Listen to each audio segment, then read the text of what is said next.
paz do Senhor, seja bem-vindo a mais uma EBD comentada online. Para começarmos essa aula, vamos fazer uma oração em nome de Jesus. Senhor nosso Deus e Pai, Pai amado e Pai querido, em nome do Teu Filho amado Jesus Cristo, eu quero Te agradecer por essa oportunidade de ministrar mais uma vez essa aula. Que o Senhor possa iluminar a nossa mente, a minha mente, para poder ministrar essa aula e também iluminar a mente daqueles que vão estar assistindo, para que possam compreender as verdades que serão expostas nesta aula. Que o Senhor continue abençoando em nome de Jesus. Amém. Hoje nós estamos aqui com a lição de número 4, o drama de Jó. Vemos acompanhando aí a lição 1, o livro de Jó, no caso. Passamos aí pela lição 2, pela lição 3, e agora estamos na lição de número 4. Esse trimestre nós estamos estudando aí sobre a fragilidade humana e a soberania divina. Bom, essa lição será ministrada no dia 25/10 de 2020, mas pode ser assistida a qualquer momento. Então vamos dar prosseguimento à nossa lição aí, para a glória do nome do Senhor. Antes de mais nada, eu quero lembrar a você, se não se inscreveu no nosso canal, se inscreva no nosso canal, ative o sininho das notificações, também curta esse vídeo e compartilhe nas suas redes sociais. É importante que você faça isso porque você vai estar contribuindo para que outras pessoas sejam edificadas para a glória de Deus. Texto áudio: e disse, nu saí do ventre de minha mãe e nu tornarei para lá. O Senhor deu, o Senhor tomou, bendito seja o nome do Senhor. Jó capítulo 2, versículo de número 21. Texto áureo. Verdade prática. A despeito das grandes provações que se abatem em nossa vida, à luz do exemplo de Jó, devemos permanecer fiel ao Senhor. Então, o comentarista ele nos traz aqui a ideia que durante os momentos difíceis de nossa vida, nós precisamos ter como exemplo Jó, que mesmo diante de tantas dificuldades, continuou confiando no Senhor. Leitura bíblica em classe, está em Jó capítulo 1, versículo 13 ao 22 e Jó capítulo 2, versículos de 6 a 8. Objetivos específicos: revelar de que forma as tragédias que se abateram sobre Jó atingiram seus bens, explicar de que forma Jó teve sua família destroçada pelos ventos, também, e por último, demonstrar de que forma Jó teve sua saúde física e mental abalada. Então nós temos aqui três questões em relação ao que aconteceu na vida de Jó. Primeiro, revelar sobre as tragédias. Segundo, explicar sobre a família destroçada. E terceiro, demonstrar sobre a saúde física e mental de Jó que foi abalada. Introdução. A provação de Jó fez com que sua vida se tornasse um verdadeiro drama. O que é um drama? É um desastre, é uma tragédia. Nem mesmo os mais aclamados cineastas seriam capazes de dramatizar algo semelhante. Da condição de homem mais rico e admirado do Oriente, ele se tornou-se não apenas um pobre moribundo. O que é um moribundo? Alguém agonizando prestes a morrer, mas na visão de seus amigos um pecador revoltado e arrogante. Preciso lembrar que todas as vezes que o texto aparecer em vermelho é um comentário à parte do que está escrito diretamente no texto da lição.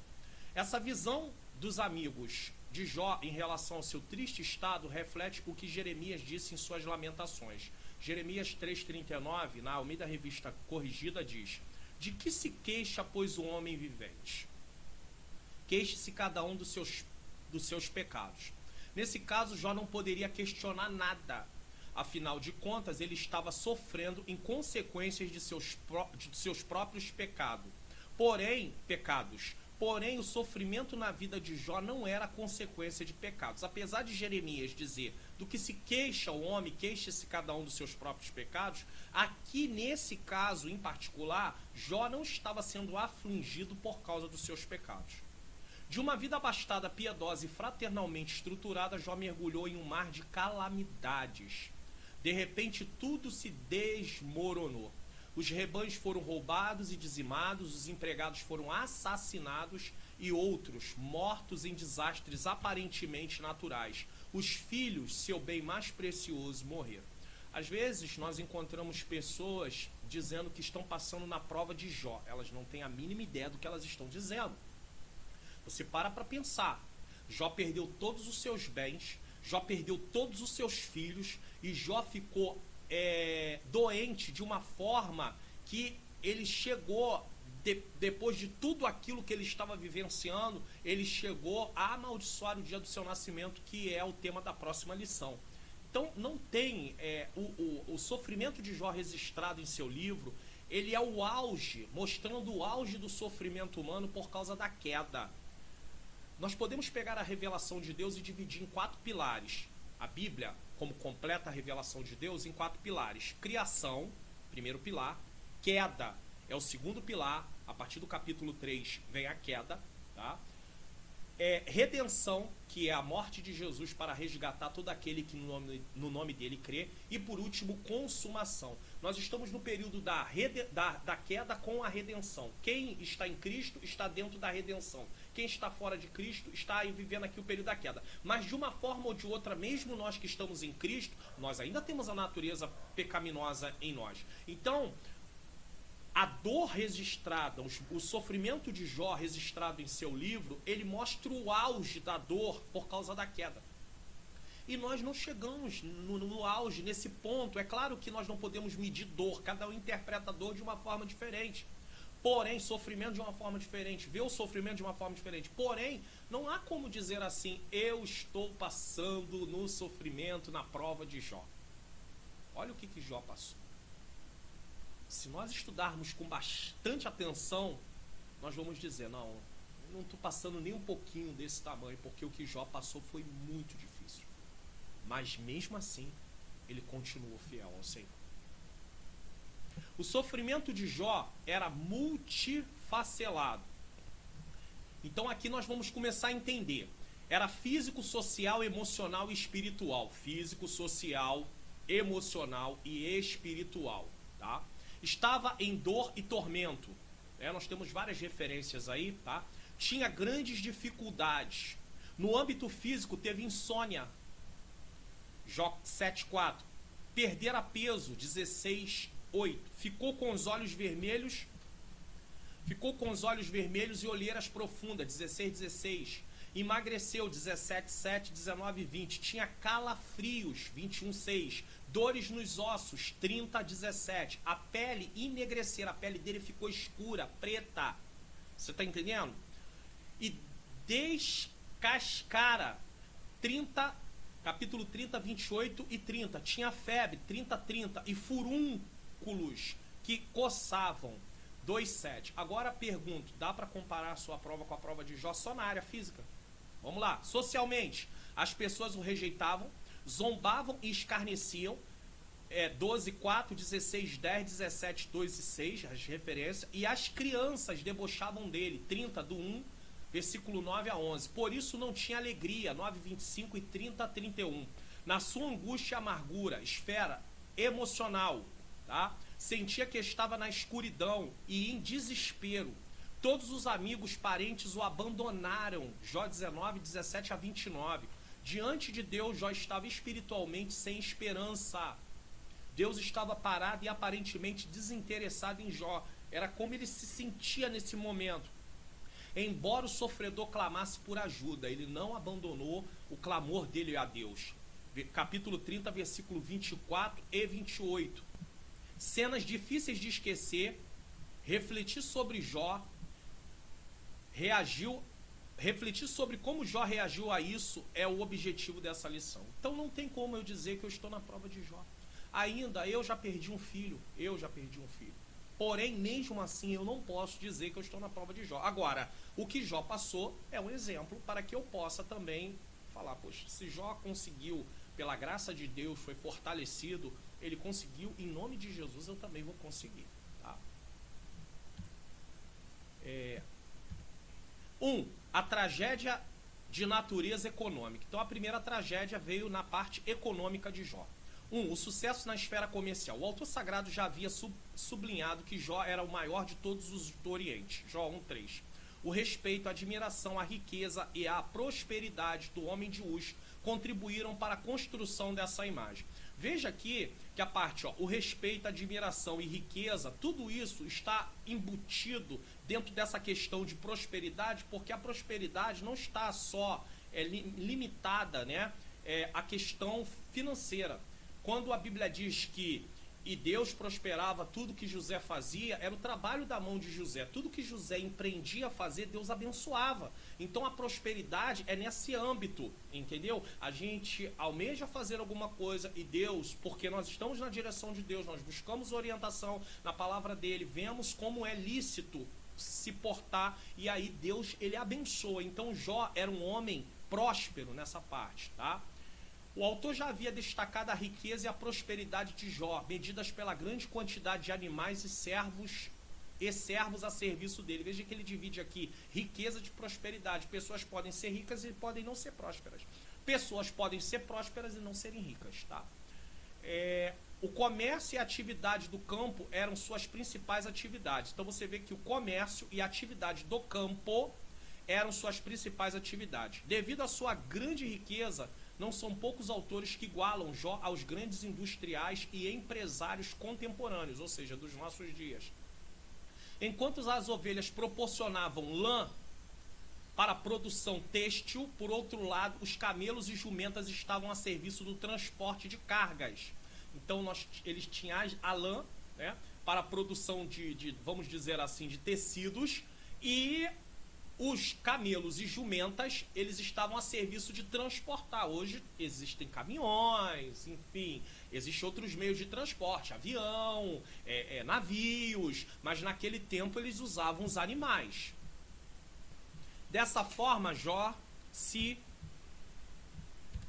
destacava no Oriente como um homem de negócios. Jó era um homem de negócios.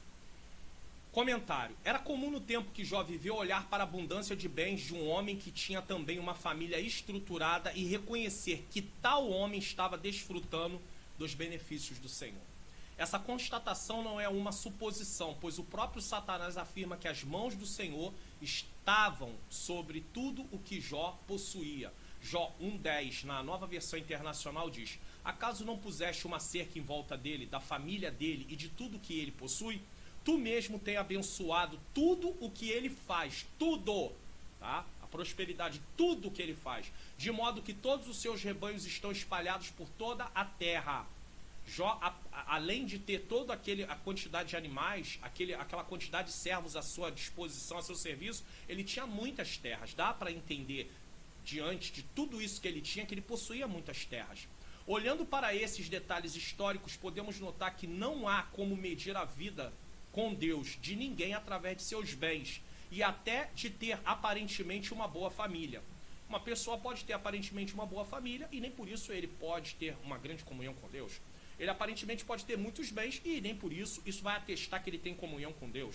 Alguém pode até ser rico, mas qual é a sua conduta diante de Deus? Como foi construída e administrada a sua riqueza? A pessoa pode ter conseguido os bens que tem de forma ilícita, tá? Também. Ou usa esses bens de forma errada. Não conseguiu de forma ilícita, mas aplica de forma errada. Nos tempos antigos já haviam muitas pessoas ricas que não serviam a Deus. O salmista Asaf quase se desviou quando olhou para a prosperidade dos ímpios. Ou quase se desvia. Salmo 73, 2-5, na Nova Versão Internacional diz: quanto a mim, os meus pés quase tropeçaram por pouco, não escorreguei, pois tive inveja dos arrogantes quando vi a prosperidade desses ímpios. Eles não passam por sofrimento e têm o corpo saudável e forte. Estão livres dos fardos de todos, não são atingidos por doenças como os outros homens. Aqui existe na fala de Asaf algo muito interessante. Asaf, no Salmo 73, ele fala que ele quase escorrega os seus pés porque ele olhou para a prosperidade dos ímpios. Ele quase escorrega, ele teve inveja dos arrogantes, da prosperidade deles, porque baseado na lei de Deus, nos ensinamentos de Deus, baseado lá em Deuteronômio capítulo 28, que vai falar sobre as bênçãos e as maldições para Israel, para o povo judeu. Asaf estava agora numa questão que ele não tinha assim ideia, entendimento, porque ele pensava o seguinte: a lei de Deus diz que Deus abençoa aqueles que lhe obedecem e Deus traz juízo sobre aqueles que lhe desobedecem. Mas eu estou constatando uma coisa diferente aqui. Eu estou vendo o ímpio prosperar, eu estou vendo o ímpio enriquecer, eu estou vendo o ímpio ter longevidade de vida, porque eles estão vivendo muito. O próprio Salomão diz que viu gente que era justo morrer cedo e viu gente que era ímpio ter longevidade de vida. Então Asaf, ele começa a entrar em conflito. E isso é uma coisa que nós precisamos entender, que quando nós temos a revelação completa, eles tinham uma parte apenas ali, eles estão no momento dessa revelação, mas hoje nós temos a Bíblia completa, a revelação completa. Nós vamos entender que não era, Deus não estava dizendo ali em Deuteronômio 28 que aquilo aconteceria daquele jeito e não haveria outra situação. Deus estava dizendo que haveria a bênção sobre o povo de Israel, mas ele não estava dizendo que o povo não passaria por dificuldades, não poderia passar por dificuldade, e essa dificuldade não era por causa de juízo, mas sim por causa de ser humano, por causa de consequência da queda. Aqui Asaf presencia uma situação onde ele vê os ímpios prosperando e ele fala: então eu quero andar nesse caminho também. Mas aí ele vai ver o seguinte: ainda que os ímpios tenham bens nesta terra, o final deles é um final trágico. Jesus deixou isso bem claro. Ele conta uma parábola de um homem que tinha tido uma boa colheita, e ele disse que vai pegar e reconstruir seus celeiros, derrubar o que tinha e reconstruir para poder ter bastante fartura. E aí uma voz soa perguntando: louco, essa noite te pedirá conta da tua alma, e o que tu tens preparado é para quem ou para quê? Não adiantaria em nada. Então Asaf aqui, ele é um exemplo para nós nos nossos dias, que muitas vezes olhamos para as pessoas que não servem a Deus e dizemos assim: é injusto, eu sou servo de Deus, eu tenho o melhor, eu tenho o direito de comer o melhor dessa terra. Mas aí é porque nós não entendemos o que o texto está dizendo. Tem pessoas que distorcem o texto para poder nos fazer pensar que vamos ter que ter bastante coisas, e a Bíblia não diz isso, a Bíblia não fala disso. Então isso é importante aqui dizer. Ele prossegue: Jó era um homem temente a Deus. Todas as esferas de sua vida eram controladas pelo Senhor. Jó, com sabedoria, administrava seu negócio.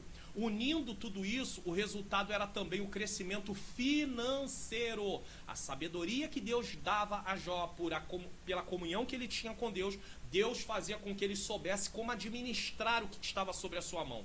Seus bens aumentavam proporcionalmente, e entenderemos isso melhor a seguir.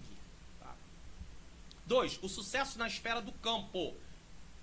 A atividade do campo era sem dúvida o principal negócio de Jó. O fato de que ele tinha tantas juntas de bois a seu serviço demonstra que ele era um homem agricultor que possuía uma grande extensão de terras, e não um nômade, como alguns autores supõem. Estudiosos destacam o fato de que a palavra hebraica abudar, encontrada somente em Jó e em Gênesis 2, 26, 14, é uma referência direta à lavoura e ao cultivo da terra. Os bois e da mesma forma as ovelhas ofereciam proteína animal. As ovelhas, juntamente com as jumentas, alimentavam a produção de laticínios, tá? Leite, queijo, várias coisas que podem ser feitas na parte do laticínio.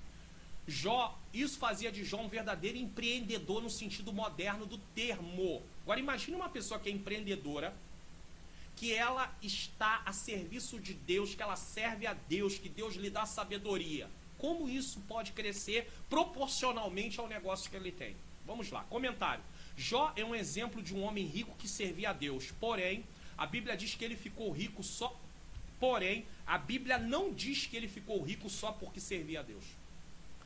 Tu mesmo tem abençoado tudo o que ele faz, disse Satanás, Jó 1,10. Jó servia a Deus com toda a sua vida. Era um empreendedor que trabalhava duro. Ele trabalhava. A riqueza que ele tinha não caiu do céu, tá? O texto diz que Deus abençoava o trabalho de suas mãos. Então, o que Jó tinha não era uma coisa que veio através de um milagre, apareceu. Não existe isso. Parece que as pessoas acreditam em coisas que elas sabem que não vai acontecer. Deus pode usar alguém e abençoar uma outra pessoa com um bem, com uma casa, com um automóvel? Pode, claro que Deus pode. Mas achar que isso vai virar uma regra no meio do povo de Deus e que todo mundo vai conseguir coisas desse tipo, não vai acontecer. E as pessoas estão sendo iludidas. Preste bem atenção no que vai ser falado aqui nesse tópico. Preste bem atenção, porque isso é muito importante. O texto diz que Deus abençoava o trabalho de suas mãos. Como ele era um negociante, preste atenção nisso aqui. Deus, tá? Como ele era um negociante, Deus o abençoava na proporção que ele fazia seus negócios. Sua riqueza ia aumentando. Um assalariado em nossos dias pode ser abençoado por Deus em tudo que ele faz. Nesse caso, não lhe faltará nada que seja de necessidade para a vida, pois irá administrar seus bens com sabedoria. Mas isso não quer dizer que ele ficará rico só porque é fiel ao Senhor, pois o negócio que ele faz não envolve grandes somas de dinheiro. Deu para compreender isso? Deus abençoava Jó, prosperava o trabalho de sua mão, abençoava o trabalho de sua mão. Então, proporcionalmente ao que ele negociava, ele tinha seus lucros. E ele ia aumentando, porque ele era um homem que estava debaixo ali da obediência a Deus, agindo com sinceridade de coração, fazendo a vontade de Deus. Então Deus lhe dava sabedoria. E ele sabia como se comportar, ele sabia como administrar aquilo que ele estava fazendo. E com isso, ele ia negociando e proporcionalmente ao negócio que ele ia realizando, ele ia enriquecendo. Preste atenção nisso aqui, isso aqui é muito importante, tá? Quando entendemos isso, não cairemos na armadilha que quase caiu Asaf. Ele via os homens que não serviam a Deus enriquecer, sem levar em consideração que eles enriqueciam de acordo com o volume de negócios que eles faziam. Mas não podemos esquecer que no final todos nós acertaremos contas com Deus em relação às nossas obras. Antes de eu ler essa referência aqui, bíblica, tá? Louvado seja o nome santo. Não, vou ler essa referência, vamos lá. Jeremias 17:10, na Nova Versão Internacional diz: Eu sou o Senhor que sonda o coração e examina a mente, para recompensar a cada um de acordo com a sua conduta e de acordo com as suas obras. Então, a gente recebe aquilo que a gente planta. Mas entenda, nem sempre, ou nós conquistamos aquilo que nós plantamos, mas nem sempre alguma coisa que nos acontece é consequência de algum ato errado. Nós precisamos ter isso em mente. A teologia da prosperidade ilude pessoas com um discurso que podem enriquecer por meio de ofertar a Deus. E como isso não acontece, certamente muitas dessas pessoas ficam frustradas com Deus. O evangelho anunciado por João Batista, por Jesus, pelos apóstolos, nunca prometeu riqueza e sim salvação de almas. Jesus, inclusive, várias vezes alertou sobre o amor ao dinheiro e suas consequências. Lucas capítulo 12, versículo 15 a 20, na Almeida Revista Corrigida, diz: E disse-lhe, acautelai-vos e guardai-vos da avareza, amor ao dinheiro, porque a vida de qualquer não consiste na abundância do que possui. O homem não é medido pelo que tem. E propôs-lhe uma parábola dizendo: a herdade de um homem rico tinha produzido abundância. Falei sobre isso aqui resumidamente, agora vamos colocar aqui um pouco mais detalhado. E arrazoava entre si dizendo: que farei? Não tenho onde recolher os meus frutos. E disse: farei isso, derribarei os meus celeiros e edificarei outros maiores. Ali recolherei todas as minhas novidades e os meus bens. Versículo 19. E direi à minha alma: alma, tem em depósito muitos bens para muitos anos. Descansa, come, bebe e folga. Ou seja, eu tenho em abundância. Versículo 20. Mas Deus lhe disse: louco, essa noite pedirão a tua alma. E o que tu tens preparado? E o que tens preparado, para quem será? As coisas dessa terra. Ele teria que estar com a sua vida entregue ao Senhor, não pensando apenas nas coisas dessa terra.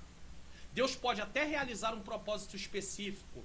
Deus pode até, para realizar um propósito específico, dar bens materiais para alguém que não teria jamais condição de tê-los. Mas isso nunca vai envolver a vontade humana de querer possuir bens materiais, e sim o propósito de Deus. É um propósito de Deus, não é aquela coisa de eu sonho em ser rico, eu sonho em ter bens, eu sonho em ter isso, eu sonho em ter aquilo. Tá? Na verdade, quem vive em comunhão com Deus não terá jamais como objetivo de vida ficar rico. Isso é avareza. Se esse objetivo de vida, foco da vida, meu foco da vida é ficar rico, é amar ao dinheiro. Se esse é o objetivo de vida de um cristão, falta ali comunhão com Deus. Permita-me aqui dizer o seguinte: Jó era um homem rico. Na medida que ele negociava, Deus abençoava o trabalho da sua mão e com isso ele tinha um retorno proporcional àquilo que ele investia. Se um trabalhador ganha um salário mínimo, ele vai ter proporcional ao seu salário mínimo. O que o homem pode fazer para melhorar a sua condição de vida? Ele pode procurar um meio de se aperfeiçoar de forma profissional para ter uma colocação melhor no mercado de trabalho. Deus vai abençoar o trabalho da sua mão. Isso é possível? É possível.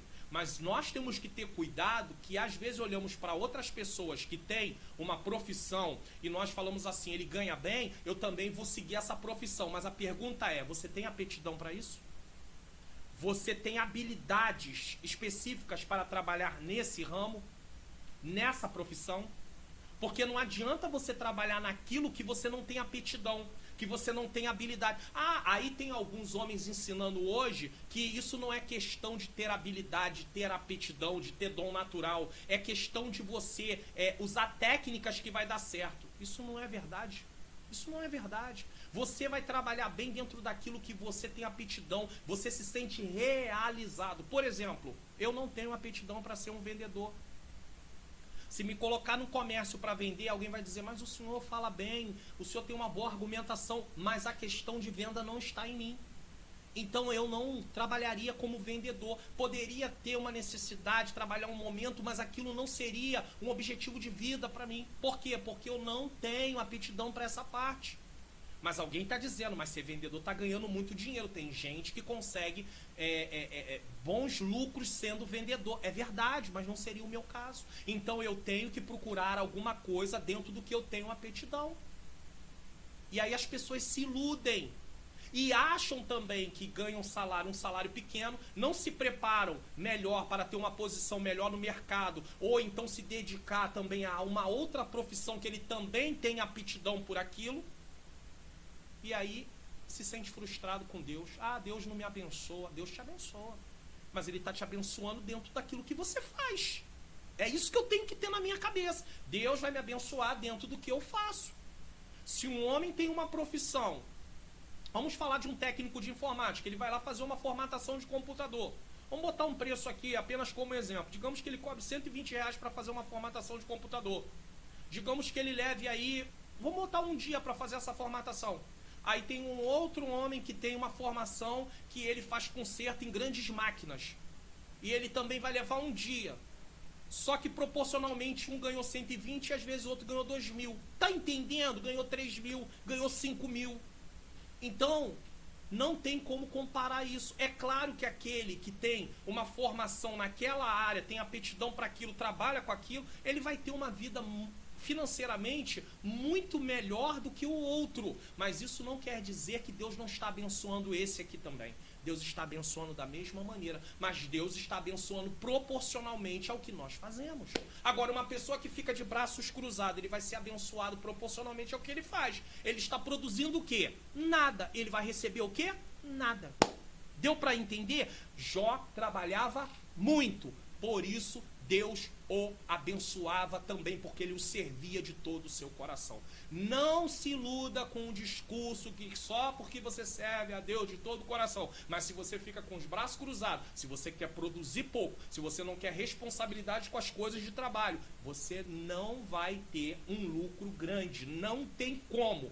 Então se prepare para o mercado de trabalho, estude, faça curso, se aprimore, porque de repente você consegue uma posição melhor e o seu salário vai mudar também dentro de toda essa situação. Vamos prosseguir aqui, tá bom? O ataque do diabo na esfera comercial. Satanás atingiu o centro das atividades comerciais do patriarca.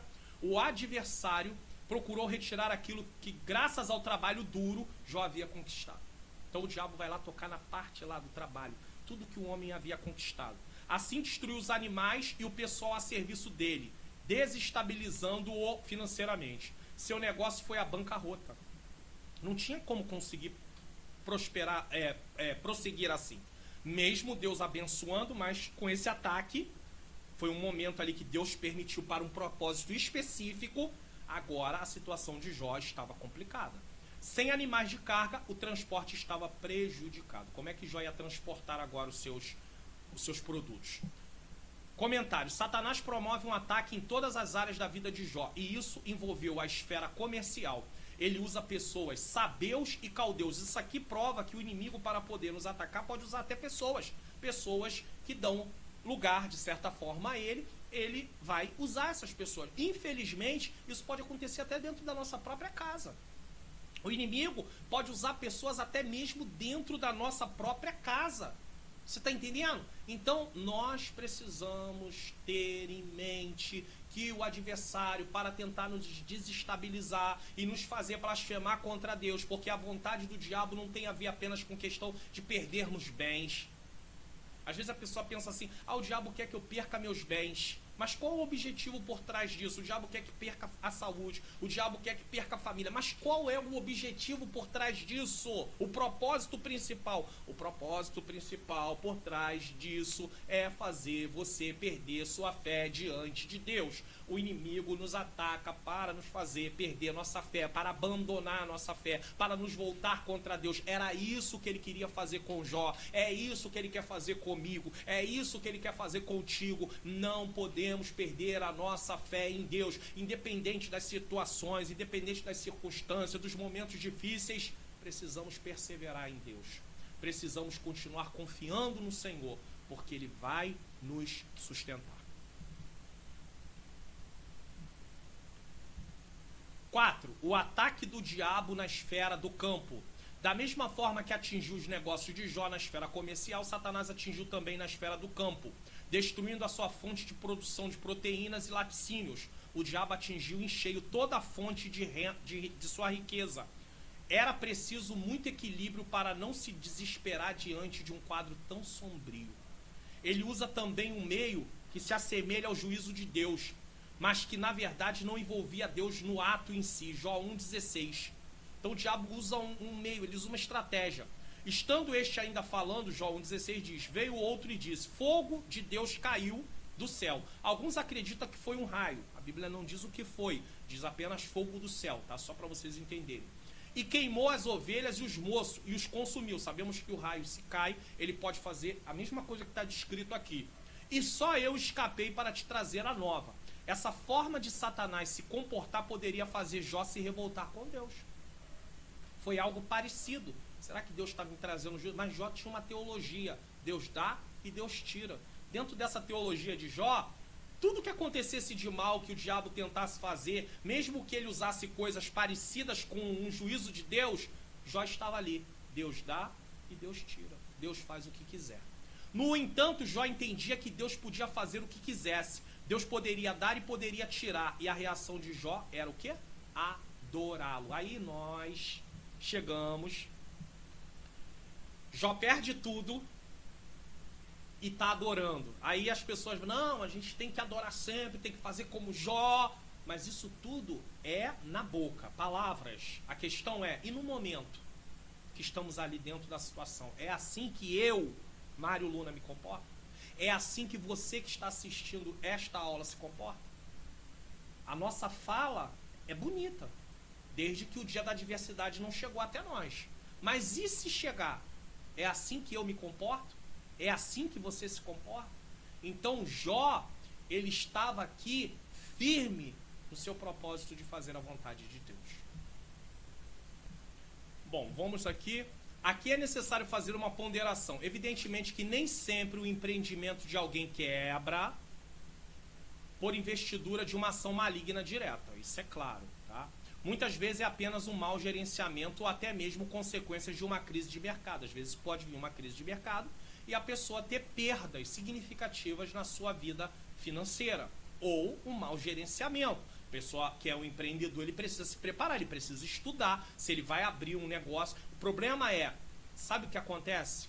Que nós presenciamos? As pessoas pensam assim: fulano colocou um comércio, abriu um negócio, está vendendo isso, está vendendo aquilo, está dando certo, eu também vou fazer.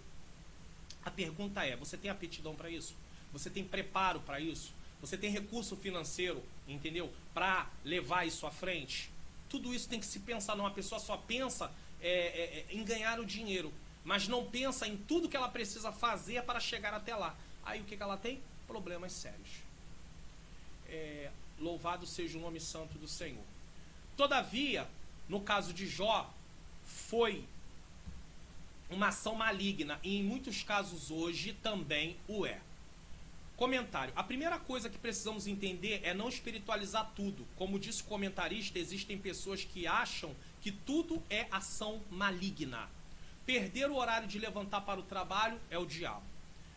Deu uma topada é o diabo. Foi demitido é o diabo. Ficou doente é o diabo. Estourou o limite do cartão de crédito é o diabo. É uma infinidade de coisas que acontecem que a culpa é do diabo. Porque o ser humano tem em si esse lado de culpar os outros sempre no seu lugar. Então ele quer sempre dizer quem é o culpado, mas ele nunca assume a responsabilidade do seu erro. Isso aconteceu lá no Éden, quando Adão pecou. Adão falou que a questão foi a mulher e foi Deus que tinha dado a mulher para ele. Eva disse que a serpente havia enganado. Então o homem sempre não quer responsabilidade do que faz. Então se acorda tarde, perde o horário de trabalho, é o diabo. Se dá uma topada, é o diabo. Se estoura o limite do cartão de crédito, é o diabo. Não, não é o diabo, é a nossa imprudência. Ou é um acontecimento, ficou doente, o ser humano vai ficar doente. Isso faz parte da humanidade, de ser humano. E aí a pessoa, tudo é o diabo. Eu não estou dizendo que o inimigo ele não possa agir nessas áreas, mas eu estou dizendo que nós não podemos colocar, espiritualizar tudo. Quem foi que usou o cartão de crédito? Foi você ou foi o diabo? É claro que foi você. Ah, pastor, mas eu acabei sendo incitado pelo inimigo. Tá, mas quem foi que foi lá e consumou o ato? Foi você ou foi o diabo? Ele te obrigou a fazer isso? Não, então não é o diabo, é você que deu lugar ao diabo. É eu que dou lugar ao diabo. Então nós temos que ter cuidado de não espiritualizar tudo. Não estou, preste atenção, não estou aqui dizendo que nunca será, como eu falei, nunca será uma ação maligna, mas que não podemos generalizar tudo como muitos cristãos fazem. A segunda coisa que precisamos entender é que mesmo sendo uma ação maligna, ela não acontecerá sem a permissão de Deus. Haverá algum motivo para Deus estar permitindo aquilo. E isso não quer dizer que a pessoa tenha pecado e nem que Deus irá explicar o motivo, né? Tem aí uma fala no meio pentecostal que Deus primeiro complica para depois explicar. Mentira. Isso aí é mentira, é fantasia. Deus, vamos lá que você vai entender o que eu vou dizer para mim não ser repetitivo. Por isso não adianta levantar a mão e dizer que está amarrando ou repreendendo a ação maligna. Não adianta. O que temos que fazer é nos voltar. Por que não adianta? Porque se Deus está permitindo, não adianta você levantar a mão e decretar, determinar, profetizar. Você pode fazer o que você quiser. Não vai adiantar. O que nós precisamos fazer é nos voltar para Deus em oração e suplicar seu favor para nos livrar do mal. É isso que nós temos que fazer. Tem muito cristão usando a oração para falar, preste atenção nisso aqui, com o diabo, e isso não é bíblico. Mateus 6,13. E não nos induz à tentação, mas livra-nos do mal, porque teu é o reino, o poder, a glória para sempre. Amém. Como é que eu vou usar a oração para falar com o diabo? Às vezes eu estou orando, aí no meio da oração, olha aqui, diabo. Eu não tenho que falar com o diabo na oração, eu tenho que falar com Deus. Quem pode repreender a ação maligna é Deus. Se eu estou ali num lugar, num culto, estamos num momento cultuando a Deus, uma pessoa caiu oprimida e ela é trazida, eu vou em nome de Jesus expulsar aquele demônio, em nome de Jesus. Mas isso não é um momento de oração no sentido, em nome de Jesus eu estou expulsando, eu estou dando uma ordem, porque Jesus mandou dar essa ordem. Agora eu estou no momento de oração, falando com Deus, daqui a pouco eu paro de falar com Deus para falar com o diabo. Olha aqui, diabo, eu determino isso, eu decreto isso, eu mando aquilo. Você não tem que falar com o diabo em oração.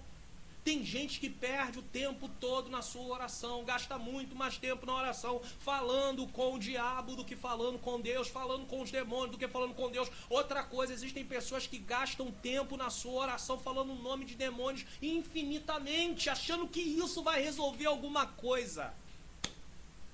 Não vai resolver. Tiago capítulo 4, versículo 7, abra sua Bíblia. Tá? Eu não preparei essa referência, mas eu vou preparar essa referência aqui para falar. Preste atenção. Então vamos fazer o seguinte. Tiago 4,7 diz assim, você pode abrir aí, confere direto na sua Bíblia. Tiago 4,7 diz assim, sujeitai-vos a Deus, pois resisti ao diabo e ele fugirá de vós. Sujeitai-vos, pois, a Deus, resisti ao diabo e ele fugirá de vós. Você quer ter uma vida que tenha vitória contra a ação de Satanás? E quando eu digo vitória, eu não estou dizendo que você não vai passar por problemas. Vitória tem a ver com lutar e vencer. É disso que eu estou dizendo. Porque tem aí uns ensinamentos que o cristão não pode passar por luta. O cristão não pode passar por dificuldade. Então ele não é vitorioso, porque vitória só vem depois que você passa por alguma dificuldade e permanece firme ali. Então, a Bíblia vai dizer, sujeitai-vos a Deus. A Bíblia já está dando o caminho. Quer vencer as ações do adversário? Quer continuar firme na presença de Deus? Se sujeite a Deus, obedeça a Deus, faça a vontade de Deus. Automaticamente, quando você obedece a Deus, faz a vontade de Deus, o inimigo ele não vai ter oportunidade para poder te derrubar. Ele vai te tentar, mas ele não vai conseguir. Por quê? Porque você é uma pessoa obediente a Deus, você tem comunhão com Deus, você vive debaixo da lei de Deus, você tem prazer em obedecer ao Senhor. Agora, você levantar a mão e ficar falando o nome de demônios a todo momento, repreendendo isso, repreendendo aquilo, fazendo isso, fazendo aquilo, achando que isso é um estilo de vida e vai resolver, não vai resolver. O diabo não tem medo de você levantar e dizer, olha aqui, diabo, eu estou dizendo, sai daqui, porque isso não adianta. Não adianta você dar ordem para o diabo, entendeu? Numa oração que você está orando. Eu não estou falando de expulsar demônios de alguém que está oprimido não, tá, irmão? Mas não adianta você nas suas orações ficar fazendo isso se você não tem uma vida com Deus. Então é bíblico que você tenha uma vida com Deus, porque tendo uma vida com Deus, a ação maligna não vai te atingir no sentido de te derrubar. Você pode passar por alguma coisa, alguma investida do adversário, mas ele não vai te derrubar, porque Deus irá te sustentar. A Bíblia diz que não virá a tentação acima do que podemos suportar. Antes, com a tentação, Deus traz o quê? O escape, o livramento. 1 Coríntios capítulo 10, versículo 13, se não me falha a memória. Então, tem muita gente falando muito de nome de demônios no momento das suas orações. Tem muita gente o tempo inteiro parando a sua oração de falar com Deus para falar com o diabo. Fale com Deus, peça a Deus livramento, peça a Deus proteção, peça a Deus ajuda. Falar o nome dos demônios, e aqui eu não tenho, talvez alguém esteja me assistindo, pastor, mas o senhor tem medo do nome? Claro que não, não é isso que eu estou dizendo. É orar da forma errada. Jesus mandou orar ao Pai, não mandou falar com demônios em oração, não. Porque eu posso falar com demônios, estou ali falando, e isso não vai trazer resultado nenhum, porque eu não tenho uma vida de santificação. Agora, se eu tiver uma vida de santificação, eu não preciso me dirigir ao diabo. Eu vou me dirigir sempre a quem? A Deus, a quem pode resolver o problema. Eu não posso, mas Deus pode, Ele tem todo o poder. Síntese do tópico 1. A tragédia de natureza econômica atingiu Jó tanto na esfera comercial quanto na esfera do campo. A tragédia da natureza familiar, filhos, agora sai da parte financeira para a parte dos filhos. Você vê a estratégia dele, primeiro toca nos bens, depois toca nos filhos, depois toca na saúde. Olha a estratégia do adversário, ele vai tentando em todos os ângulos, aonde ele tiver uma oportunidade para poder ter. Por isso que Pedro vai dizer que o vosso adversário anda ao vosso derredor, bramando como um leão, buscando a quem possa tragar. Tá? A tragédia que se abateu sobre Jó foi de fato catastrófica. Ele perdeu em um só dia seus 10 filhos de forma calamitosa. 7 filhos e 3 filhas. Sabe o que é isso? Perder 10 filhos num único dia. 10 sepultamentos. Irmãos, não há nem como imaginar uma coisa dessa. O texto sagrado é como se você perdesse... Você pode até nem ter 10 filhos, é claro. Mas vamos dizer, a pessoa tem 2 filhos, 3 filhos, perder todos eles. De vez em quando tem alguém que acontece isso, acontece um acidente, perde todos os filhos, 2 filhos, 3 filhos, 4 filhos, num único dia. Jó perdeu todos os seus filhos num único dia, mas ele não perdeu só os filhos, ele perdeu todos os seus bens também. Uma sequência de coisas tristes. O texto sagrado diz, estando teus, preste atenção nisso aqui, estando teus filhos e tuas filhas comendo e bebendo vinho em casa de seu irmão primogênito, eis que um grande vento sobreveio da além do deserto e deu nos 4 cantos da casa, a qual caiu sobre os jovens e morreram. Não haveria nada mais trágico do que esse acontecimento. Perder um filho é calamitoso, e eu posso dizer, mas perder todos de forma inexplicável é nefasto. A exemplo de Jó, o crente deve se refugiar em Deus. É preciso que a família abra a Bíblia em casa e busque o Senhor em estudo e devoção. Essa palavra nefasto aqui, tá? Que foi usado, né? De forma inexplicável, é nefasto, né? Era algo fúnebre, era algo de grande tristeza, tá? Comentário, não é à toa que Satanás é chamado de maligno. Ele fez ataques muito bem planejados na vida de Jó com toda a maldade. Ele arranca seus bens e agora mata seus 10 filhos. Como disse o comentarista, a dor da perda de um filho é enorme. E eu sei bem o que é isso, pois perdi meu filho primogênito assassinado. Eu, pastor Mário Luna. Ele tinha 29 anos e agora em novembro, de novembro de 2020, completam 4 anos que ele se foi. E é algo que não temos como explicar a nível da dor. Eu não posso explicar isso. Jó e sua esposa perderam todos os 10 filhos. Não há como medir a dor da perda de ninguém, pois cada pessoa reage à dor da perda de forma diferente. Mas imagino o tamanho da dor de Jó e de sua esposa. Alguém às vezes diz assim, eu imagino o que você está sentindo. Se alguém nunca perdeu um filho, não imagina. É claro que ele diz aquilo como uma forma de consolo, mas na verdade ele não imagina, porque só sabe o que é aquilo quem já passou. É inimaginável. Jó tinha um entendimento que a vida em todas as suas esferas, familiar, financeira, física, emocional e espiritual, era benefício de Deus.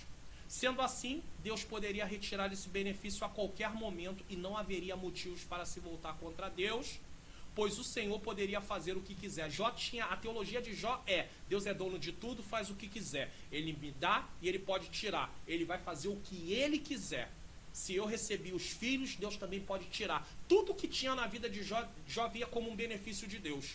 Então, ele entendia que a perda também fazia parte deste benefício. Eu não quero mais que você tenha, eu vou tirar. Só que, no mundo que vivemos hoje, no evangelho que está sendo pregado hoje, a teologia de Jó era, Deus é dono de tudo e pode fazer o que ele quiser. Ele pode dar e ele pode tirar. Então, se Deus tirou os meus bens, glórias a Deus. Se Deus tirou os meus filhos, glórias a Deus. Mas na teologia de hoje, com o que é pregado nos dias de hoje, as pessoas não aceitam. Porque elas dizem o seguinte, não, Deus é amor. Como é que Deus pode ser um Deus de amor tirando aquilo que me traz felicidade? Aquilo que eu gosto, aquilo que eu amo? Como é que Deus pode ser um Deus de amor levando o meu esposo? A irmã pode dizer, como é que Deus pode ser um Deus de amor levando a minha esposa? Não, levando o meu filho, permitindo que o meu filho morresse. Não, Deus não pode ser um Deus de amor assim. Só que Jó entendia que Deus, como Deus, é soberano. Ele faz o que ele quiser e não precisa dar explicação aos homens. Só que hoje nós queremos que Deus nos explique o que ele está fazendo e queremos que Deus faça o que nós queremos que ele faça. Então, se for assim, ele deixa de ser Deus. Porque se Deus tem que obedecer o que eu quero, então ele não é Deus. Ele é meu servo. E quem é servo de quem aqui? Deus é Senhor e eu, Mário Luna, sou servo. Então, precisamos alinhar a nossa teologia ao que a Bíblia diz e não ao que nós achamos. Teologia popular. O que eles acham? Não, Deus não está preocupado com o que eu acho. Deus vela pela sua palavra. Pois bem, afinal ele é Deus e nós seres humanos. Foi por causa dessa forma de ver a Deus que mesmo com tamanha dor de suas perdas, Jó não blasfemou contra Deus. Senão ele blasfemaria. Eu blasfemaria. Mas ele tinha uma ideia que Deus faz o que quer. Se Deus está permitindo isso... Agora nós temos que entender o seguinte. Jó tinha uma teologia, um entendimento sobre Deus, que Deus pode fazer o que ele quer. Mas nós temos que ter cuidado para não colocar na conta de Deus coisas que são imprudência nossa. Eu tenho um cartão de crédito, eu estouro o limite do cartão de crédito. Começa a ter problema nessa área. E aí eu vou dizer que Deus não me ama, que Deus se esqueceu de mim, que Deus me abandonou. Não, eu não fui prudente. E eu vou pagar as consequências da minha imprudência. Então isso não tem. Esse sofrimento foi causado pela minha má administração, pela minha má forma de se conduzir. Então eu não posso colocar isso na conta de Deus.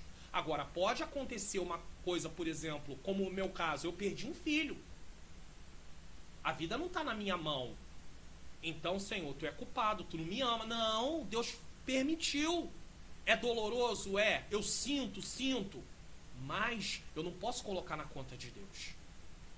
Porque Deus, ele é Deus. Certo? Ele não blasfemou contra Deus. O diabo queria que ele blasfemasse. Perdeu todos os seus bens, não blasfemou.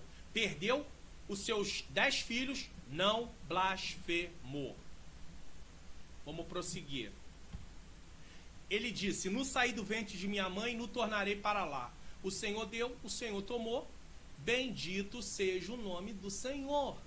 Falar essa frase aqui, esse versículo é extremamente fácil.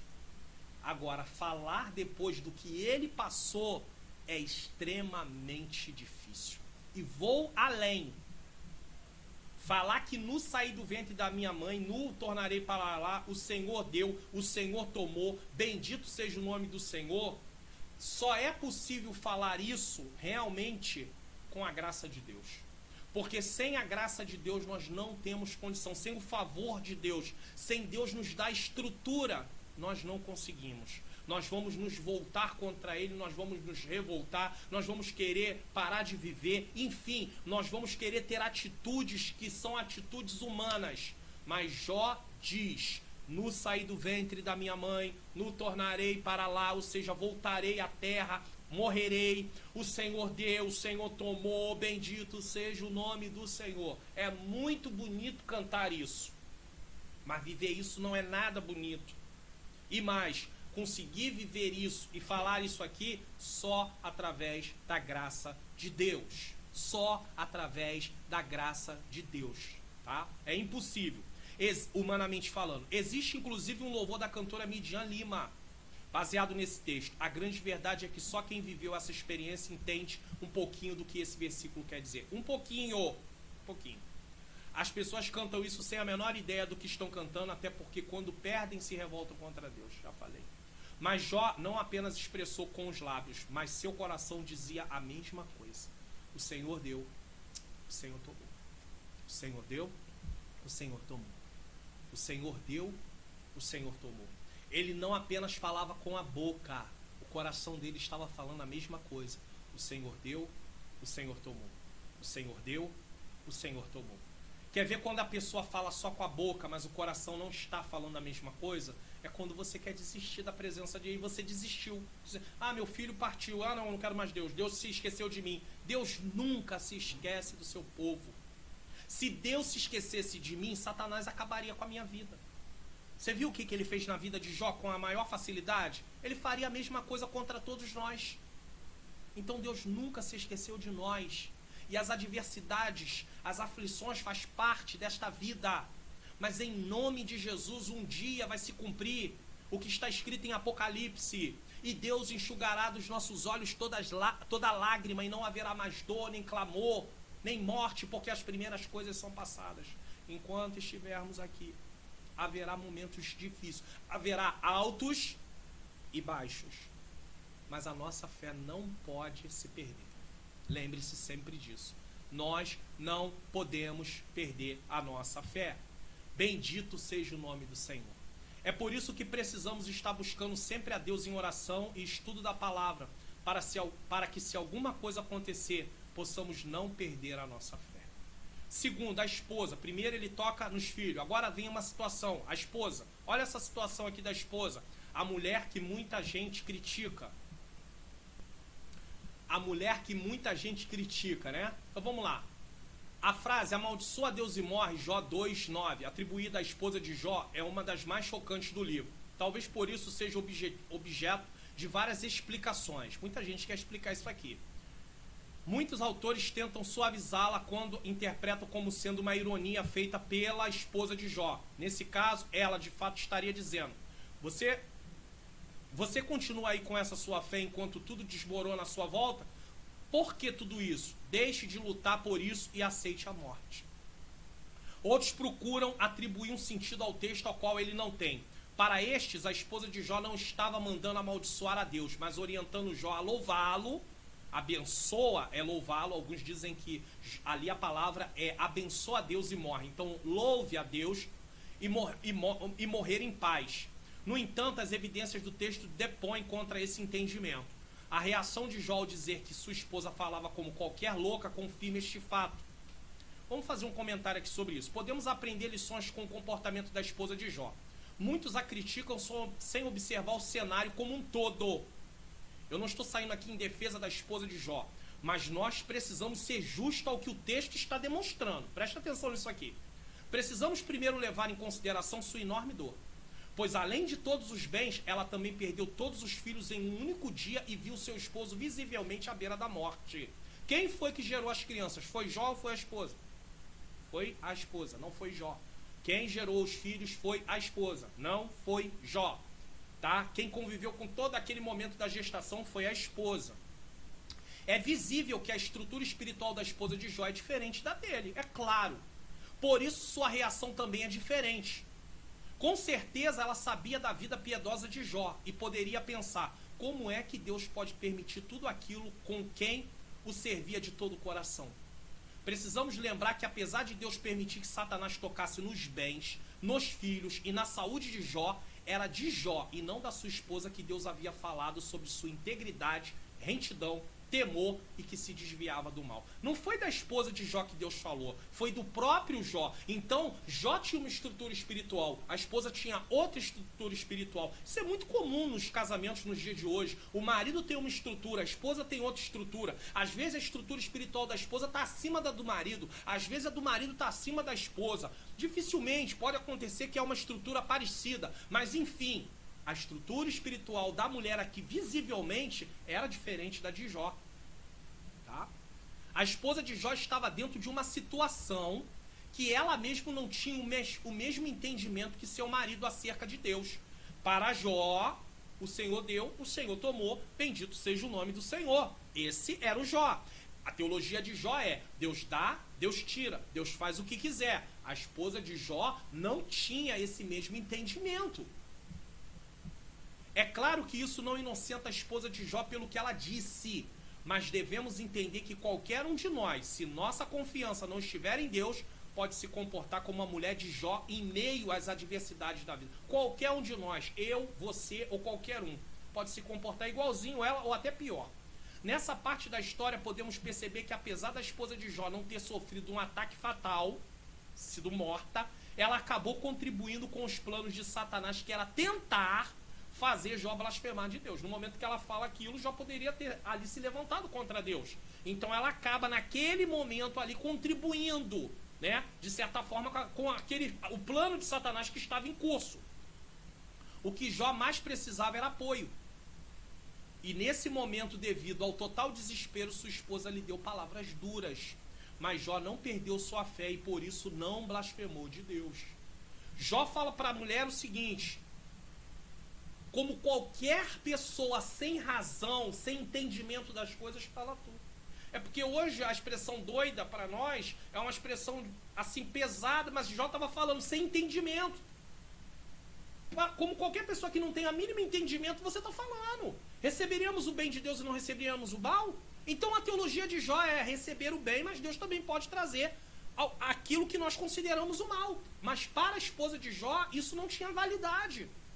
Talvez Jó, em suas conversas, e aqui é uma conjectura, eu tento o máximo não conjecturar, mas talvez Jó, em suas conversas, Jó poderia ensinar, mostrar para ela que Deus era bom, mas que poderia vir dias difíceis, entendeu? Mas isso não significava que Deus não era bom, Deus continuava sendo bom, Deus continuava fazendo o bem, Deus continuava abençoando.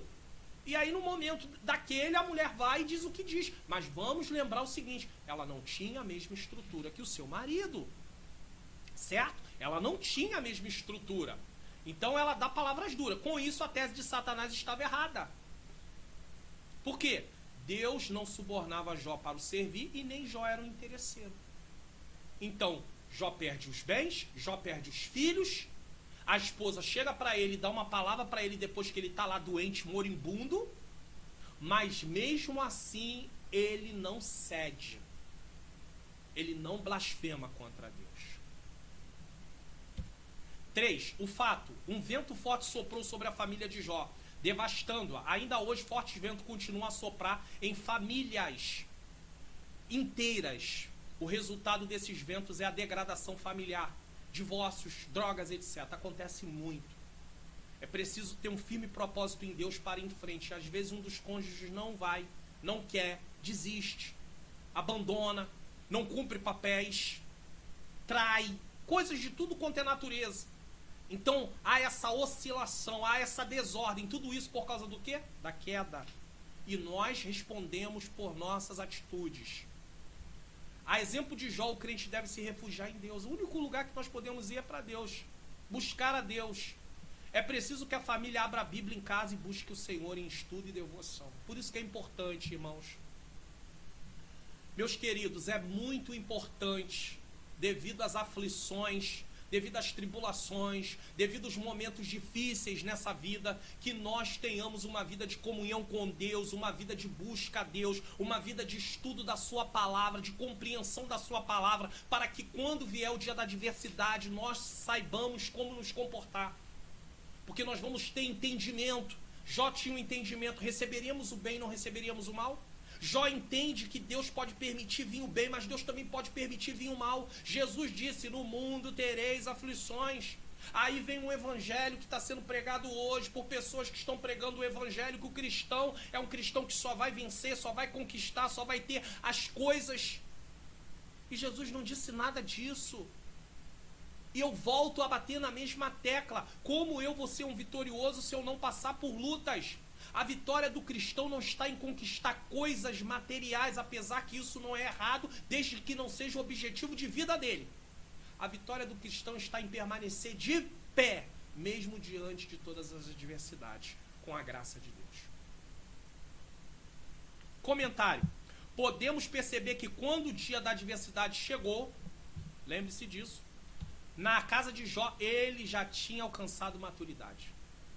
É lamentável presenciar muitas igrejas que tratam de problemas familiares apenas quando eles aparecem. Isso é muito triste. Se nós sabemos que os problemas familiares estão aí, estão acontecendo em muitos lugares, nós temos que entrar com o quê? Com a prevenção. Em muitos casos já não é possível ajudar aquela família, pois o desgaste é tanto que ela acaba por se dividir. Não se prepara as famílias com ensinamentos preventivos para lidarem com os problemas do dia a dia.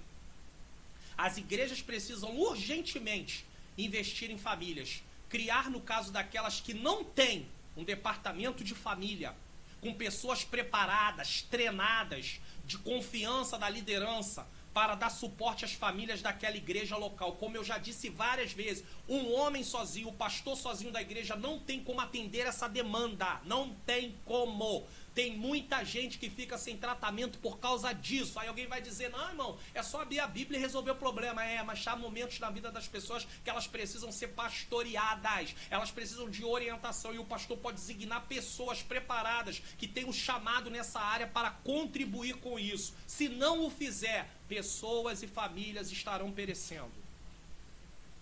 Promovendo eventos, como ele vai fazer? Promovendo, esse departamento faz o quê? Promovendo eventos de ensino para casais, solteiros. As pessoas precisam saber de fato o que é um casamento. Os jovens querem casar, outras pessoas querem casar, mas elas não sabem de fato o que é um casamento, não entenderam de fato o que é um casamento. Aí entra no casamento com a síndrome do conto de fada. Casamento é um conto de fada.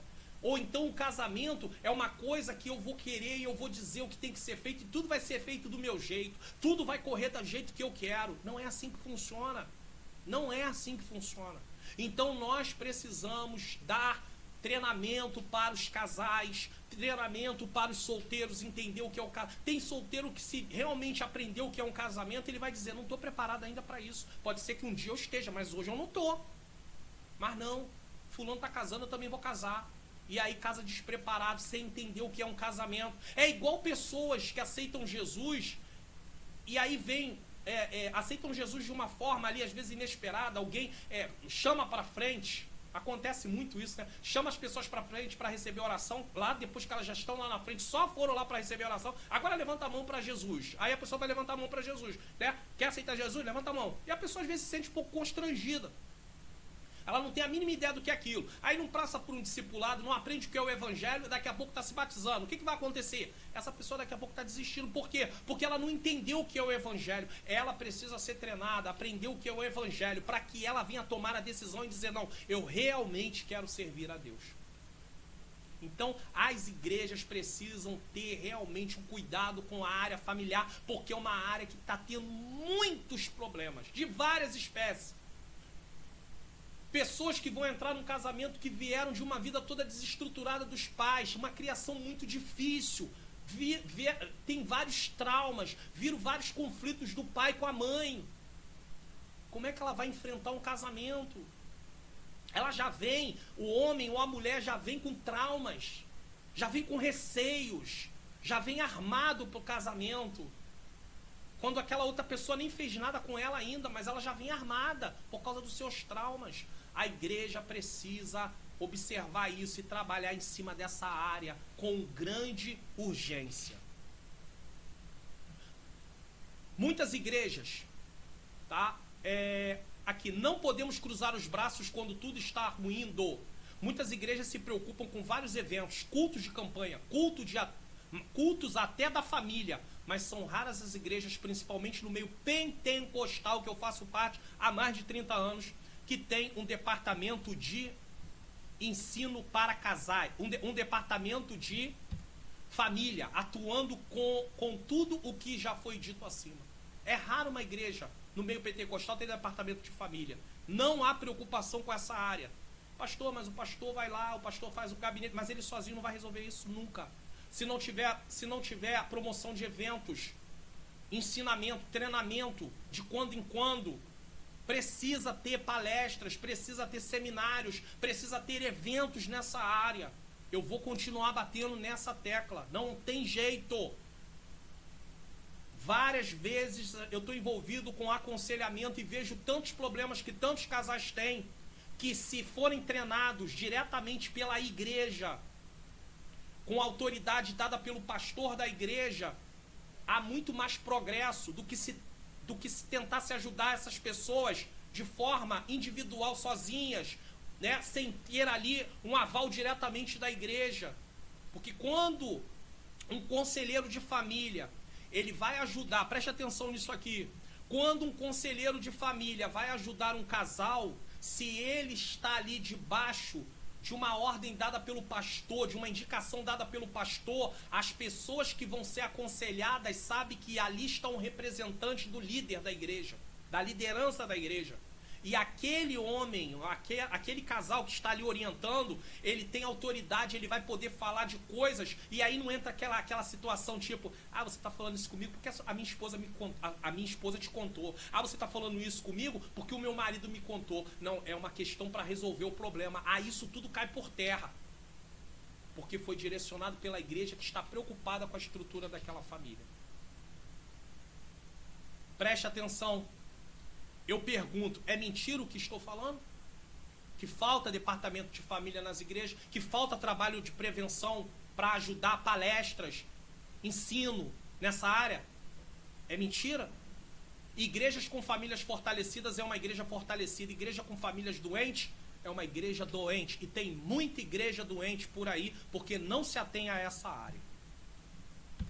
Síntese do tópico 2. Jó perdeu 10 filhos em um só dia e a sua esposa instou-lhe a abandonar a fé em Deus. 3. Tragédia de natureza física e psicológica. 1. O diabo toca na saúde de Jó. Então, ele vem. Bens, filhos, agora saúde. Depois que o diabo viu o seu plano fracassar, o diabo tem um plano e ele coloca em ação por etapa. Na primeira etapa, fracassou. Na segunda etapa, fracassou. Agora o diabo continua com seu plano. A questão, o alvo dele é, Jó precisa blasfemar, porque Jó serve a Deus por interesse. Deus conhecia o coração de Jó. Quando Deus diz que Jó é um homem íntegro, reto, temente, que se desvia do mal, Deus não estava falando do Jó ali apenas. Deus estava falando do Jó que passaria por tudo que Deus já sabia que ele ia passar, e ele ia continuar crendo em Deus, ele ia continuar confiando em Deus. Mas Satanás não. Satanás achava que Jó era um interesseiro. Não, esse servo teu é um servo interesseiro. Ele te serve por interesse. E tu é um Deus que só tem ele como servo porque suborna ele com bens. Porém, Satanás estava errado. Só quem conhece o nosso coração no profundo é o próprio Deus. O diabo toca na saúde de Jó. Depois que o diabo viu seu plano fracassar, pois o patriarca não sucumbiu à tentação, mesmo diante da dizimação de seus bens e familiares, o adversário agora tem a permissão divina para tocar na saúde de Jó. Satanás não fez nada sem a permissão de Deus. Essa nova prova é um drama muito distinto na literatura do Antigo Testamento. Ela dará a tônica ao restante do livro. Agora, a partir do momento que Satanás toca na saúde de Jó, essa é a parte que se concentra todo o livro. A partir daí, todo o livro está baseado nessa questão da saúde de Jó ter sido tocada, que é o auge. Ele perde os bens, ele perde os filhos e ele perde a saúde. Aí é nisso que vai entrar os amigos, que algumas pessoas dizem que não são amigos, eles eram amigos, mas eles tinham um entendimento a respeito de Deus errado.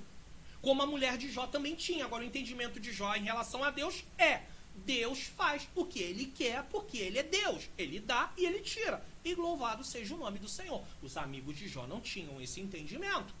Nós vamos encontrar entre os amigos de Jó, quem pensava o seguinte: se está sofrendo é porque pecou. É consequência do pecado que você está vivendo. E aí há outros. Então nós vamos falar sobre a teologia de Elifaz, a teologia de Bildade, tá? A teologia de Eliú. Nós vamos falar sobre a teologia de todos eles que estavam ali se comportando dessa forma, porque eles tinham esse entendimento. Então, o drama que se desenrola no livro, a tônica a partir desse momento, vai ser o quê? Esse momento de enfermidade de Jó. Jó passando por tudo isso. Então, vamos prosseguir aqui. Comentário. Satanás continua ainda hoje agindo do mesmo jeito. Ele queria que Jó blasfemasse de Deus, ainda que muitas enfermidades e problemas financeiros nada tenham a ver com o ataque direto de Satanás. Ele continua querendo que as pessoas, preste atenção nisso aqui, vou ler novamente. Satanás continua ainda hoje agindo do mesmo jeito. Ele queria que Jó blasfemasse de Deus. Ainda que muitas enfermidades e problemas financeiros nada tenham a ver com o ataque direto de Satanás, ele continua querendo que as pessoas blasfemem de Deus. Para conseguir seu intento, nos dias atuais, ele usa a falsa teologia da prosperidade. A teologia da prosperidade é uma teologia que dá ênfase a algo que não é o que a Bíblia diz. Nós cremos na prosperidade, nós sabemos que Deus prospera, só que a forma como eles aplicam essa questão da prosperidade, como eles dão a dinâmica, como ela acontece, ela não está de acordo com a Bíblia. Eu não sou contra Deus, que a Bíblia fale sobre prosperidade. Claro que não, a Bíblia fala sobre prosperidade sim, mas não como eles dizem. Aí é que está o grande problema. Então, ele usa a falsa teologia da prosperidade, afirmando que o cristão não pode nem ficar doente e nem ter dificuldade financeira. Timóteo tinha uma enfermidade frequente no estômago. Então, estava fora para eles. Pessoas que têm enfermidade, estavam fora. Pessoas que têm dificuldade financeira ou que não têm grandes posses, está fora. Para eles, um vencedor é somente aquela pessoa que tem grandes conquistas materiais. Então, Jesus era um perdedor, Paulo era um perdedor, Pedro era um perdedor, Tiago era um perdedor, e nos dias atuais tem um monte de perdedor. Chega a dar vontade de rir. Mas as pessoas, por não conhecer a palavra de Deus, acreditam. E elas começam a colocar como objetivo de vida crescer financeiramente de qualquer jeito, porque esse é o objetivo de Deus para a vida delas. Não, o objetivo de Deus para a minha vida e a sua vida é nos parecer com Jesus, é nos santificar, é transformar a nossa vida à imagem do Filho de Deus. Esse é o objetivo de Deus. Se você pensa que o objetivo de Deus para a minha vida e para a sua vida é conquistas materiais, você está extremamente equivocado. Porque a Bíblia não diz isso. Pode ler, estudar o Novo Testamento, que você não vai encontrar um lugar que diga isso. Não tem. E no Antigo Testamento, Deus prometeu abençoar o seu povo financeiramente, sim. Mas mesmo assim, havia muita gente que não tinha recurso financeiro, que eram pessoas de poucas posses financeiras, de poucos bens. Então não me venha para cá dizer que, biblicamente falando, todo mundo tem que ser rico, porque isso não tem base bíblica. Todo mundo tem que ser abastado, todo mundo tem que ter muito recurso financeiro. Não há base bíblica para isso. Com isso, as pessoas começam a ter suas vidas espirituais avaliadas pelo sucesso financeiro que têm. Elas amam dinheiro e querem usar a Deus para conseguir isso. A teologia da prosperidade, ela induz as pessoas a usar Deus como meio de alcançar bens. Então, com suas atitudes, estão blasfemando de Deus. Isso é triste. E quando não consegue esse sucesso, pois Jesus prometeu salvação e não sucesso financeiro, elas também blasfemam de Deus. O sucesso financeiro vai vir conforme você tem comunhão com Deus e dentro daquilo tudo que eu já falei na aula. Você vai precisar ter uma profissão aonde há um rendimento que lhe traga alguns recursos a mais. Se você trabalha com algo que você é um assalariado, Deus vai te abençoar, Deus vai te prosperar, mas Ele vai te abençoar proporcionalmente ao que você tem. Se você quer uma condição melhor, você vai precisar estudar, você vai precisar ter uma recolocação no mercado de trabalho para que você tenha. Lembrando que você vai depender também das habilidades que você tem, que Deus te deu. Porque se você... habilidades naturais, que você tem aptidões para determinadas profissões. Caso contrário, se você trabalhar numa coisa que você não tem aptidão, ainda que você ganhe um bom dinheiro, você nunca vai ter um prazer, a sua alma nunca vai estar satisfeita, porque você não vai fazer aquilo que você gosta, e sim aquilo que te dá dinheiro, que te dá lucro. Isso é uma forma totalmente errada de pensar. É claro que você pode se ajustar dentro da sua aptidão, dentro daquilo que você tem ali, que você gosta, você pode se adequar e conseguir uma melhor colocação no mercado de trabalho. Agora, dizer, pensar que Deus tem que fazer, porque Ele tem que te honrar, é uma forma errada de pensar. Precisamos entender que os planos do maligno serão sempre fazer o ser humano se voltar contra Deus. Para isso, ele usa a sutileza, lançando no meio evangélico heresias para conseguir seus intentos. Saúde física. O texto sagrado diz que o diabo feriu a Jó de uma chaga maligna desde a planta do pé até o alto da cabeça. Jó 2, 6 e 7. Tratava-se de uma doença extremamente maligna, capaz de provocar um grande sofrimento em Jó, a ponto de sentar-se nas cinzas e pegar um caco de barro para com ele raspar as feridas. É uma situação muito triste. Isso aqui é muito triste mesmo, tá? Essa era uma prática que os homens antigos adotavam quando se via cometido de uma grande desgraça. Ele ia para o monte de cinza, no hebraico Masbala, um local considerado imundo, onde os inválidos e dementes costumavam a ficar, pessoas que não estavam com suas faculdades mentais em ordem. Ali ele esperava a morte entre os cães, insetos e aves de rapina. Trágico. Jó, dentro de uma situação assim. Comentário. Quantos de nós, baseado nos ensinos da atualidade, não diríamos que Jó estava em pecado? Já parou para pensar nisso?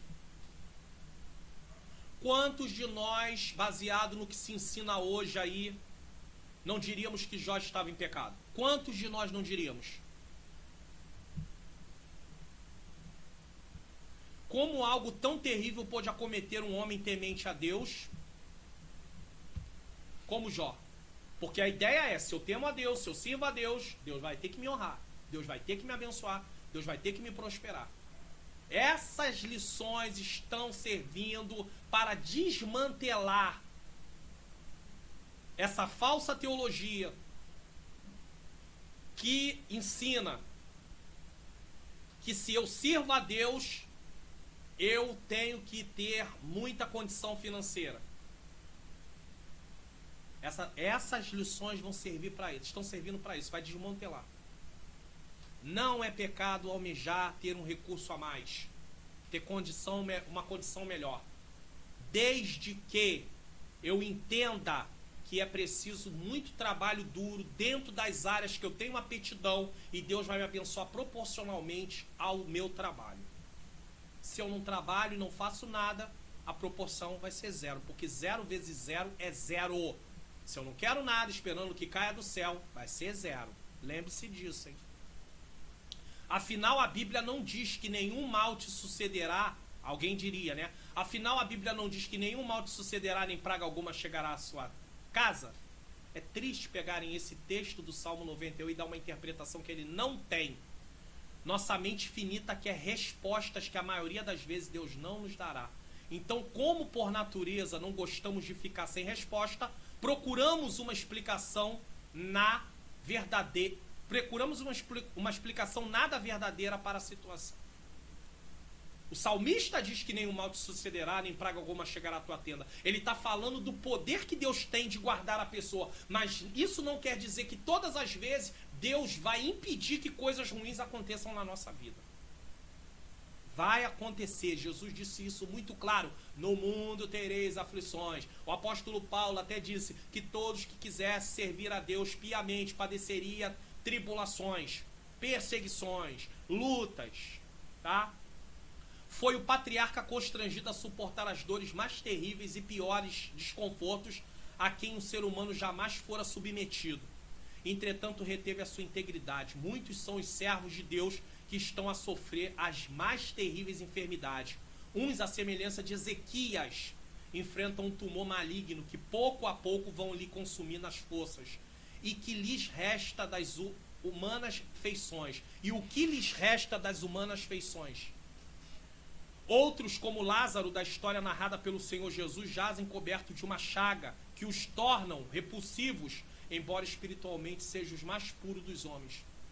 Outros ainda, tal como o jovem Timóteo, veem às voltas com uma doença no estômago que os fustiga com fortes ânsias, vontade de vomitar. O estado de saúde de Jó era caótico, mas ele segue em frente confiando no Senhor. E só porque as pessoas estão doentes, elas estão em pecado? E só porque as pessoas ganham salário mínimo, estão em pecado? 3. Saúde mental. Não há dúvida que além do sofrimento físico, Jó também experimentou sofrimento psicológico, embora não haja nada no texto que nos permita dizer que ele entrou em depressão. Não há nada. Não há como negar que Jó passou por uma grande tensão psicológica. Há vários textos no corpo do livro que permitem fazer essa dedução, mas já no início da sua fala é possível perceber esse fato. Jó 3, 1 ao 14, onde ele amaldiçoou o dia do seu nascimento. Ainda que mantivesse sua fidelidade a Deus, o patriarca amaldiçoou o dia do seu nascimento, não vendo mais razão para que se fosse celebrado. Para que eu vou celebrar meu aniversário se eu estou vivendo tudo isso? Só debaixo de forte pressão psicológica é que as pessoas chegam a tal ponto. Nós vamos estudar muito bem isso na próxima lição. Muitas pessoas diante de aflições muito menores do que a de Jó já pensaram em morrer. E isso é fato. Isso acontece porque, não vendo saída para a dor que está atingindo suas almas, acreditam que a morte vai cessar sua dor. Às vezes nós imaginamos que a solução é morrer. E aqui eu não estou falando de alguém que vai buscar o suicídio e nem incentivando ninguém a fazer isso. Eu estou dizendo que passa na cabeça da pessoa que a única solução é a morte. É isso que eu estou dizendo. O psicológico das pessoas é afetado em maior ou menor grau diante das situações trágicas. Jó se viu em uma situação que amaldiçoou o dia do seu nascimento. Isso é a natureza humana falando.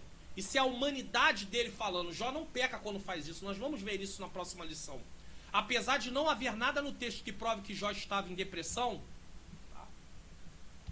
muitas pessoas cristãs têm seu psicológico abalado por causa de severas aflições e acabam entrando em depressão, estresse, ansiedade, etc.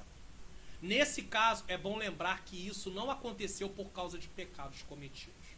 Nesse caso, é bom lembrar que isso não está acontecendo por causa de uma ação maligna para todas as pessoas. Pode haver um caso que o inimigo está trabalhando ali? Pode até haver, mas na maioria das vezes tem a ver com o psicológico. O inimigo trabalhou e desestabilizou a parte emocional, e agora a depressão vem como uma enfermidade, e é preciso tratar como enfermidade. Tratamos do lado espiritual, mas tratamos do lado também físico, emocional. E é por isso que é preciso haver um acompanhamento de profissionais nessa área. Jó foi acometido ali dessa situação, e ele acaba amaldiçoando o dia do seu nascimento. Por quê? Porque ele se vê num aperto total. Síntese do tópico 3. Além de perder bens familiares, a tragédia atingiu sua saúde física e mental de Jó. Conclusão. Nessa lição vimos o drama de Jó, que foi provado de uma forma dura no seu trabalho, família e saúde. Somente um homem com uma fé inabalável mantém sua lucidez diante de tantas catástrofes. Somente o Senhor pode manter o fiel de pé diante de calamidades dessa natureza. O diabo chegou ao ponto máximo de pressão contra Jó, mas não conseguiu executar o seu intento. O patriarca permaneceu de pé diante da aprovação. Comentário. Que possamos aprender que através da graça de Deus podemos suportar tudo o que estamos passando ou que vamos passar. Que o Senhor nos... Deus disse para Paulo depois dele orar 3 vezes pedindo que tirasse aquele espinho. Não vamos entrar aqui no mérito do que seria ou não o espinho. Era algo que estava trazendo um grande incômodo para ele. E Deus diz para Paulo: a minha graça te basta. Então, através da graça de Deus, nós podemos suportar. Que o Senhor nos ajude a permanecer de pé em meio às provações. Isso sim é uma vida de vitória. Vida de vitória é uma vida de permanecer de pé diante de todas as dificuldades, diante de todos os momentos difíceis. Satanás investiu pesado contra a vida de Jó, mas Jó permaneceu de pé. A sua fé continuou firme em Deus. Ele não abandonou. Ele não parou, ele foi em frente. E é isso que Deus espera de mim e espera de você nessa lição. O drama de Jó, isso mostra que nós como cristãos podemos passar por grandes problemas, por grandes situações difíceis. Podemos ter problemas que buscamos com a nossa própria mão, mas que podemos reverter isso através de uma atitude de se conscientizar que nós erramos e precisamos voltar atrás. Mas podemos contar com Deus sempre. Mas não vamos viver numa fantasia que servir a Deus tem como objetivo de vida conquistar coisas apenas. Não. O nosso objetivo de vida precisa ser obedecer a Deus. Pedir a Deus que venha santificar a nossa vida através da ação do Espírito Santo por meio da sua graça. Esse deve ser o objetivo. Então o drama de Jó mostra a realidade de um mundo decaído, de um mundo que está diante de uma desordem por causa do pecado. Mas em Cristo as coisas estão sendo restauradas. E um dia haverá uma restauração completa. E nós estamos anunciando essa restauração, que Jesus salva, liberta e leva para o céu. Se você ainda não aceitou Jesus como Senhor e Salvador da sua vida, o faça. Porque Ele tem descanso para a sua alma. Um descanso eterno, no sentido de você viver eternamente em comunhão com Deus.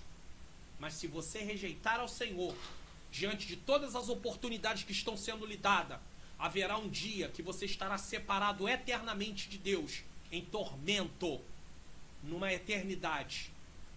Então é necessário escolher aonde você quer passar a sua eternidade, porque o corpo pode morrer, mas a alma não morre. O corpo, ele perece, mas a alma não. A alma, ela é eterna. Aonde você quer passar a sua eternidade?